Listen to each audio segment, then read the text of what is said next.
Փամբակ համայնքի ղեկավար, իրավասու է, օրինակ, թող տեղական հանրաքվե հասկացնի, յուղի գրանցում ունեցող ժողովրդի մեջ, ովքեր որ ապրում են այս յուղում, թող մարդիկ են գան, քրյարկեն, կարալնի, բաց կարալնի, փակ, դուք եք որոշում։ Գնացեք աղբեջան, բոլոր իրավասու, դրա հիման վրա էլ որոշում կայացնեն։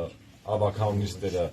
տեսաձայնագրվում են, ունտեղ ցանկացած որոշում, որ կայացվում է իշա մեր համայնքի ժողովրդի Ես ուժը գցել եք ինտերնետները, արդեն գրգում են ինձ։ Բոլոր նախագծերը գյուղի ժողովրդի շահերն է, շահերից է բխում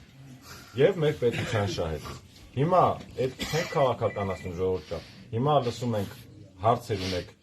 կոնկրետ, որ ուզում են ուսումնասիրություն կատարեն, տալիս եք հանքի պատասխանատուն, Բակ Տեկեկոյի ներկայացուցիչներին ու դրա հիման վրա ես արդեն կլսեմ ձեր կարծիքները։ Բայց խնդրում եմ հանքի